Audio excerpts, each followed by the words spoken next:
Now we're heading into time travel territory. And so we're going to be looking at dates and strings. And that's what basically chapter 9 is about.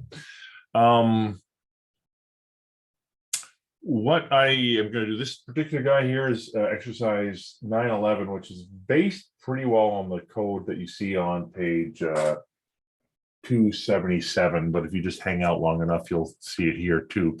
And what I want to do is, first of all, show you it is a new program that we're dealing with here. It's a new solution file. If I show you kind of, again, where I'm getting it is chapter 9, exercise starts.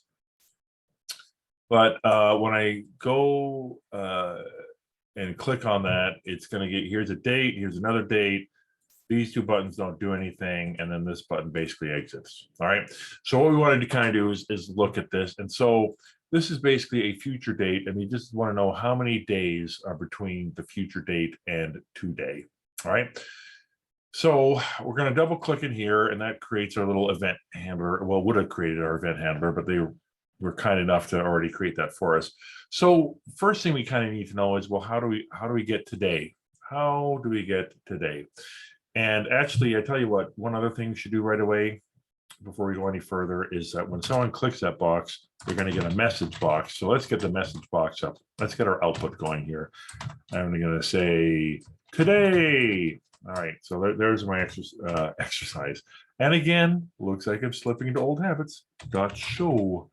All right, so if I go run it, and now I've added that fabulous feature. When I click on this, it goes today. All right, good deal. And I tell you another thing to do very slowly is this will be, eventually this is going to be days until due, we'll say.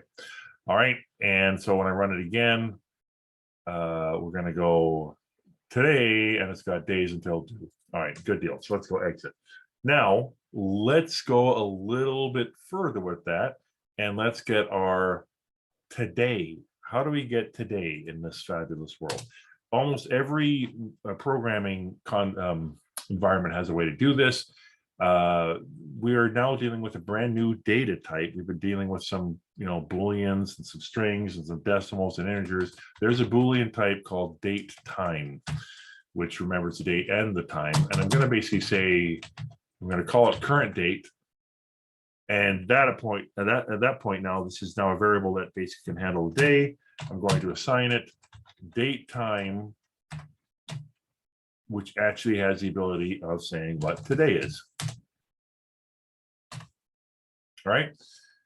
Now I am I'm not sure. Well, yeah, see, a date is a date is a date. It's not really a string. So what I probably want to do at this point is I'm going to alter, I'm going to start building a message is what I'm going to do. So okay, you know what? I'm already doing this, so I don't care anymore.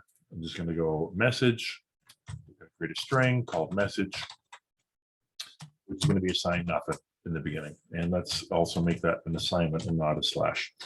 All right, good deal. So I got that thing ready to go.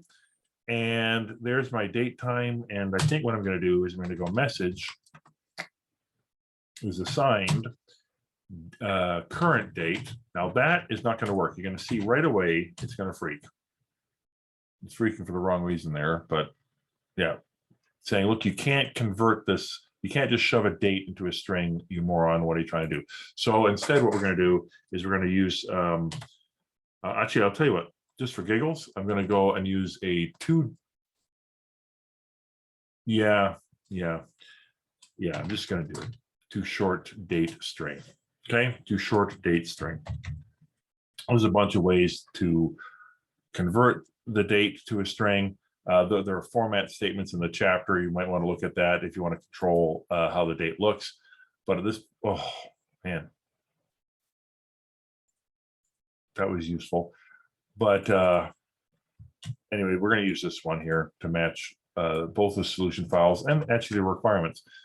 So let's get some space here.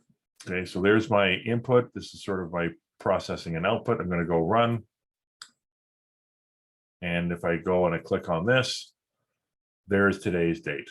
All right, awesome, Great. Let's move forward now. Now we don't really want today's date. We want to know the difference between today's date and what the date that was entered was, right?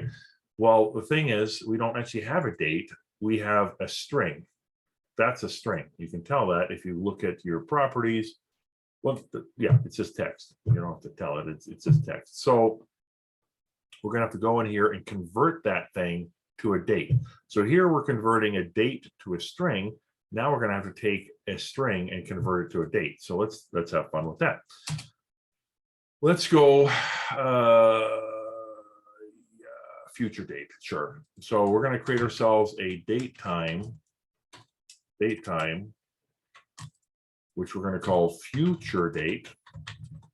And that we can't just shove in there the text future date dot text. We can't just do that.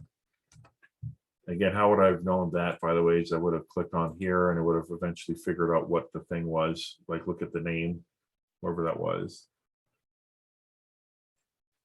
I can't find it. But anyway, you know, basically I would have figured out what that actual object's name was. It's a text field, text box. So it would have hopefully, it's going to have a text attribute. So I can't just do this because it's saying, dude, this is a date. You've got to do something to convert this thing to a date.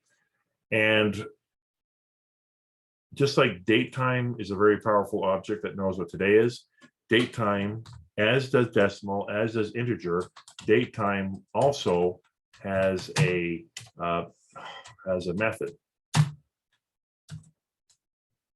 If I can stop screwing this up. It's got a method and it's actually parse, right? Just like the other one does. So what I can do is I can say, can you parse this? And because I'm passing it in a reasonable format, it can parse it relatively easily. So that will be the future date coming back as an actual date. Now, what is your issue? Your issue is date time could not be found. Am I missing something? I am. I'm missing punctuation is what I'm missing here. Not punctuation, capitalization. It's not date time, it's date time. There we go. All right, so now I got myself, today's date is going to be a date. The future date text field is being converted to a date. I've got myself 2 dates. Awesome. I need to know the difference between the 2 dates. When you take 2 dates and you subtract them, you don't get a number, you get something called a time span. Time span. Again, different languages deal with this in different ways, but I'm going to create a time span, which I'm just going to call TS. And what is this time span? It is the future date that I just created above. Future date, which has the ability to subtract from it the current date. Only going to work if they're both dates. So awesome. So I got myself a time span. Let's I'm pretty sure. Yeah. Time span is itself an object. If I want to now get something from that object, I'm going to have an integer.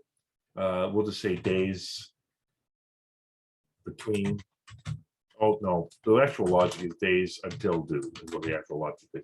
Days until due, and this is not just the time span. It is the days. How many days are between those two? All right, so now the message is going to be a little bit more interesting, but right now all that thing looks like it's building fine, or it looks like at least it's compiling fine. There's no syntax errors. It built is great. So now what I want to do is I want to construct my message. Okay, so I'm going to construct my message. There's going to be a little bit of conversions and stuff now because days until is an integer. Future date, I guess current date is the thing that needs to be converted, which I already did there. So getting closer to what the solution file is actually saying, I'm going to say the current date is, and then I'm going to add to that this thing, and then I'm going to add to that a new line. I'm going to go. Boom. Current date is that. All right. Let's now go a little bit further. And let's grab our future date.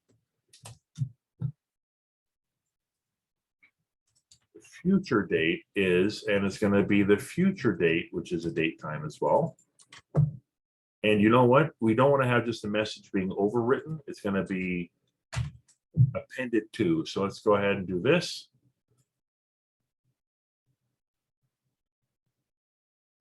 Current date is this, future date is this, which is accurate. And so now what we want is that is the time between.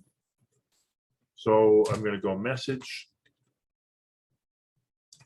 is incremented or appended to, you know, days between dates are plus. I'm going to grab my days until due. I'm going to use a toString on that one. Yeah, I'm going to use a toString on that one. Just open, close. And obviously some weird crap's happening there, semicolon. Are we okay? We're okay. I'm going to go. And kabang. So there are actually -3. Now, why are there -3? Because you know why? Because the future date is so far in the past. That's why. All right. So let's tell you what. Let's go back, and I didn't have to exit out of there, but let's make you the future. Okay. There you go. New Year's Eve. Boom. And so apparently this.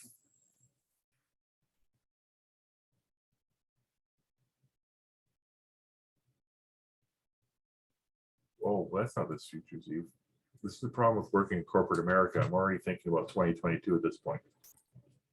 Okay, that's a bit better. 39 days until New Year's Eve. There you go. So that's kind of a nice little crack at this. The solution files a little bit different, but that's fine. All right. So that's our sort of our days between, and then let's do the other one now. It's going to be pretty darn.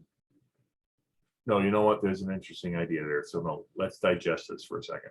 So the main points of this were basically taking the day and converting it to a string so you could display it, taking a string and converting it to a date so we could use it, getting a time span that basically subtracted 2 dates, and then from there, getting from that time span the attribute of days. So now we know how many days, and then the rest of this stuff is just output. All right, good deal. That's a good place to stop. And then when I get back, what we're going to do is we're going to have a peek at this birth date one, because that's kind of there's a neat thing that's going on there. All right.